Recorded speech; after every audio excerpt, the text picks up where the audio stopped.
Bismillahirrahmanirrahim. Alhamdulillahi Rabbil alamin. Val aqibatul muttaqin. As-salatu was-salamu ala sayyidina Muhammad as-sadiqul vadil amin. Va ala alihi va ashabihi ajmain. Amma ba'd. Assalomu alaykum va rahmatullohi va barakatuh. Namrud birodarlar Ibrohim alayhissalomga bahsga yutqazib qo'ygandan keyin uni yoqishlik uchun hukm chiqaradi va aholi yoppasiga o'zlarini to'g'ri yo'lga boshlovchi bo'lgan, jannatga olib boradigan yo'lni ko'rsatadigan payg'ambarlarni yoqish uchun o'tin to'plashadi. O'zlari xohlagandek yetarlicha o'tin to'planib bo'lingandan keyin dahshatli bir gulxan yoqiladi.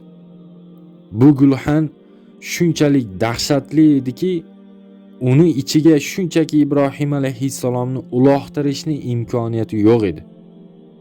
Chunki ana shu gulxanning dahshati va balandligidan agar ustidan qush uchib o'tadigan bo'lsa, o'sha qush olov ichida qolar edi deya rivoyat qilinadi. Odamlarda ahmoq ekanligini qarangki, o'zini payg'ambarini yoqish uchun shunaqangi katta gulxanni yoqishgan ekan. Kecha birodarlar bittasi menga yozgan ekan. Payg'ambarlar bunday o'ylab qarasam, faqat arab bilan yahudiylardan chiqqan ekan. Nima qolganlar odam emasmi, domla deya yozgan ekan. Kechirib qo'yasiz-ku birodar, men odamman, zodagonman, shohman deganlarni qanchasini oldida payg'ambarlar yashagan. Qo'llari qo'llariga, tizzasi tizzasiga tegib turgan shu insonlardi. Lekin o'zlariga odamman men deb turib, hayvon ham qilmaydigan ishlarni qilgan shular. Shukr qilaylik birodarlar, Alloh bizni o'sha davrlarda yaratmagani uchun. O'sha adashganlar qatorida bo'lib qolishimiz hech gap emas edi bizlarda. Mana hozir din dunyoga tarqalgan, barcha insoniyat qabul qilgan, shart-sharoit yaxshi bo'lgan zamonda, imkoniyat bor bo'lib turgan zamonda dunyoga keldik-da biz. O'shaning uchun gapirsak, ha biz ham iymon keltirardik, ha biz ham payg'ambarga ergashgan bo'lardik deymiz. Qayerdan bilasiz? Balkim dushman bo'lardingiz, Alloh asrasin. Yo'qmidi shunaqalar? Payg'ambarlarga dushman bo'lganlar birodarlar mol dunyoni deb dushmanlik qilishgan. Hozir bizni ahvolimizni qarang. Mol dunyo uchun nimalar qilyapmiz biz? Shuncha imkoniyat bo'lganda ham, dunyo dinni tan olgan bir shart-sharoitda ham ummat ahvolini qarang.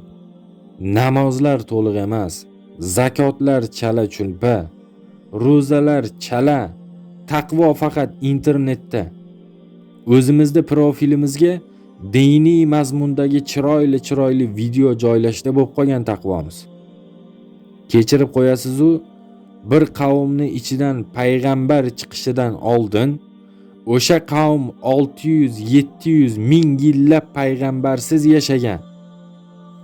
Endi 600-700 yillab johillik ichida putparastlik bilan yashagan qavmni ichiga bittasi kelib, qilayotgan ishlaring xato, men payg'ambarman desa, ishonarmidingiz siz? Tilda ha deyish oson. Lekin boya aytganimdek, dunyo dinni tan olganda, shuncha qulaylik, imkoniyat bo'lib turganda ummatda ahvolni qarang-ku, endi 600 yil payg'ambarsiz yashab, keyin ichingizga payg'ambar kelsa, qabul qilasizmi yo'qmi? Xulosani o'zingiz xolisona vijdonan chiqarib oling.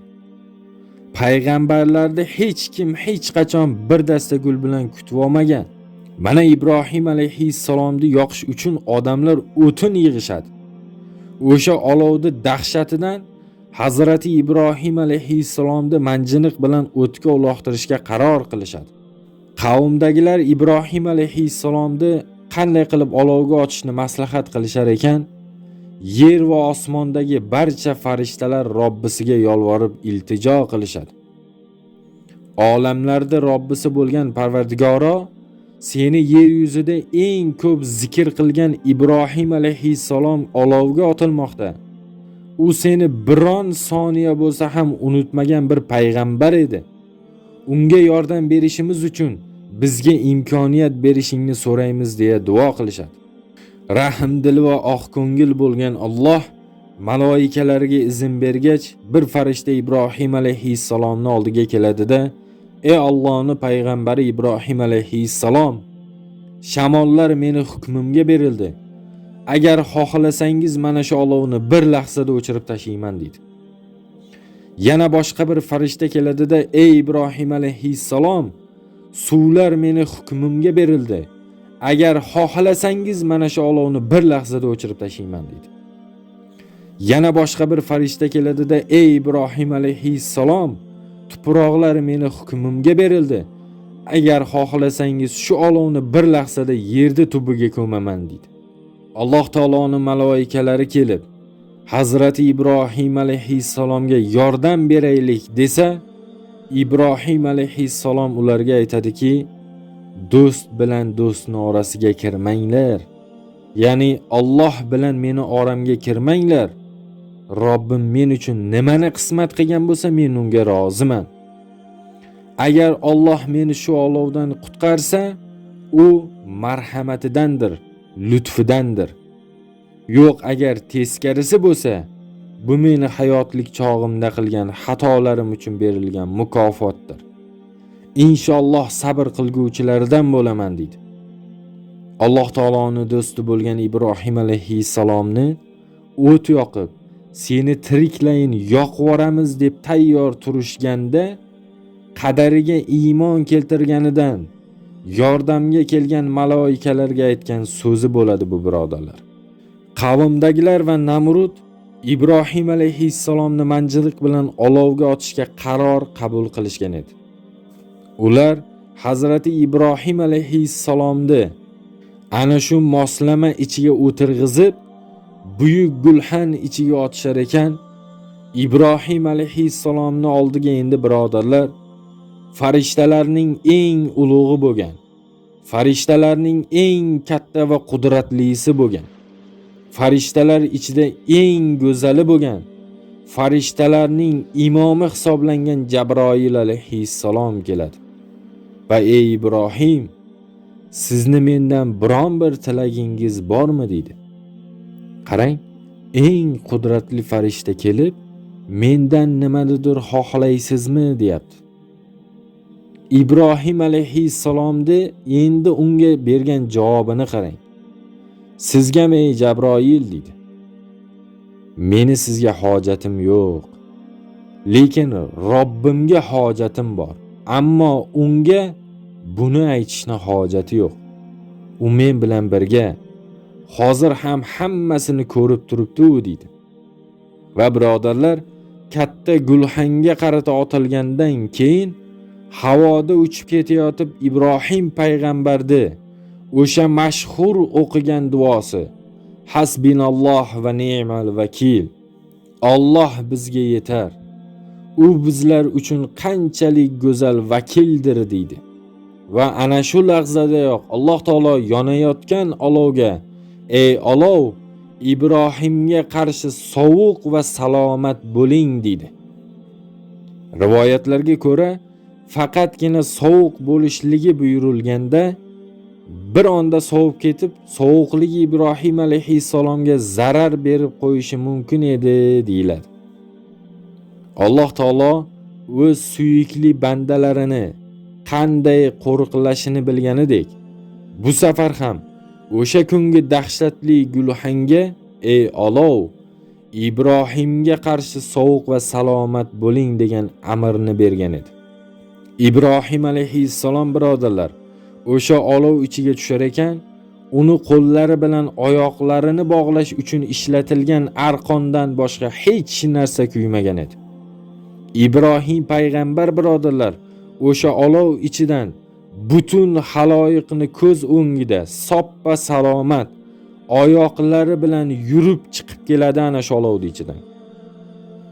Bu haqiqiy Allohning mo'jizasini ko'rib guvoh bo'lgan Namrud va uning qavmi Ibrohim payg'ambarga iymon keltirish o'rniga battarroq g'azablanishadi. Va Namrudni qilgan ishini qarangki, azizlar, 4 ta burgutga boylangan katta bir sandiq ichiga minadi-da, Ibrohimning Robbisi kim o'zi u? Qayerda o'zi o'sha inson? Osmondami? Mana men uni yo'q qilaman deydi-da, osmonga qarata ucha boshlaydi. Juddayam balanga ko'tarilib ketganini his qilgandan keyin Namrud qo'lidagi kamoni bilan osmonga qarata o'q uzadi. Va ana shu otilgan o'q qaytib tushgach, boyagi o'qni uchib qon bo'ladi. Va qonni ko'rgandan keyin Namrud aytadiki, ana men Ibrohimning xudosini yaraladim deydi. Va yerga qaytib tushgandan keyin butun qavmga endi menga sajda qilasizlar degan buyruqni beradi. Va bu ham yetmagandek, insonlarga Namrud aql bovar qilib bo'lmas darajada zulm yetkaza boshlaydi. Namrud birodarlar borgan sari quturib boradi. 100 ming kishilik qo'shinni to'playdi-da, "Ey Ibrohim, qani Allohingni chaqir bu yoqqa. Agar haqiqatan qudratli bo'lsa, men bilan jang qilsin" deydi. Va oradan 2 kun o'tgach, uzoqdan Ibrohim alayhissalomni bitta o'zini kelayotganini ko'rgan Namrud 100 ming kishilik lashkarimni oldida men sharmanda bo'ldim deya, "Ey Ibrohim, qani sen Allohing? Kelmadimi jangga? Nima u qo'rqdimi?" deydi. Ibrohim alayhissalom esa, "Ey Namrud, ozgina kutgin, hozir keladi ko'rasan" deydi. Oradan ozgina vaqt o'tar o'tmaz birodarlar, butun osmonni qoplab olib kelayotgan chivin va pashshalar qo'shini uchib kela boshlaydi. Mana shu kelgan ofatning xususiyati shu ediki birodarlar, bu pashshalar inson badanidagi qonni ichmas edi. Aksincha, insonlarni to suyaklari qolgunicha yeb, simirib tashashar edi. 100 ming kishilik lashkarini har tarafga parishon bo'lib, pashshalar qo'shiniga yem bo'layotganini ko'rgan Namrud bu hodisadan qattiq qo'rqib ketganidan qasrga qarata qocha boshlaydi. Qasrga kirgach esa saroy amaldorlariga eshikdan tortib ignani teshigigacha yopinglar deya amr qiladi. Birodarlar, o'lim boshqa bir sayyoraga uchib ketsangiz ham baribir topadi u sizni. Hech kim hech qachon kira olmaydigan joyga o'lim albatta kirib boradi. Nega? Chunki bu Alloh taoloning amri. O'lim Allohning amri birodarlar. Bo'ladi o'sha ish dedimi? Demak so'zsiz bo'ladi u ish. Pashshalar ham Allohning amri bilan kelgan edi. Endi Namrud qasrga qochib kirib, hamma joyini berkitib tashamasin. Alloh taoloning amri bilan kelgan bittagina pashsha. Ba'zi rivoyatlarda o'sha pashsha ham ko'r edi, hamda cho'loq edi deya zikr qilinadi. Ana shu zaif bo'lgan ko'r cho'loq chivin saroy darvozasini qulfidagi teshigidan ichkariga kirib ketadi. Ichkariga kirgandan keyin kofir Namrudni burnidan kirib miyasiga borib joylashadi. Ana shu pashsha birodarlar uzun yillar mobaynida Namrudni miyasini yeydi va miyani yer ekan vizillagan ovoz chiqaradi.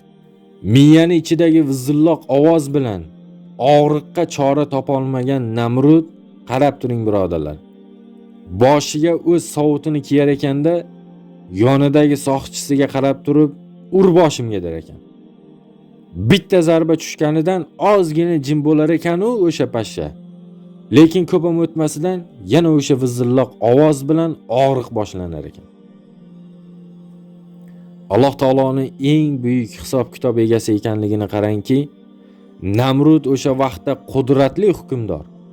Puli bo'lsa bor, boyligi bor, turli tuman shifokorlari bor uni. Lekin Allohning yuborgan balosiga mana shuncha dunyosi bo'lsa ham shifo topolmaydi. U baloyam birodarlar qudratli bir podshohga oddiy bir pashsha kelgan edi. Lekin ana o'sha pashsha Allohning amri bilan kelgan edi birodarlar. Mana shunday og'riqli kunlarning birida Namrud barcha soqchilarni yoniga yig'adida, Agar kim qattiqroq ursa, ana o'shanga ko'proq oltin to'layman deydi. Va ana shu soqchilardan bittasi boshiga bor zarbi bilan bitta yaxshilab soladi va Namrud o'sha yerda bu olamdan ko'z yumadi, birodarlar. Aqulu qawli hada va astagfirulloh li va lakum. Assalomu alaykum va rahmatullohi taala va barakatuh.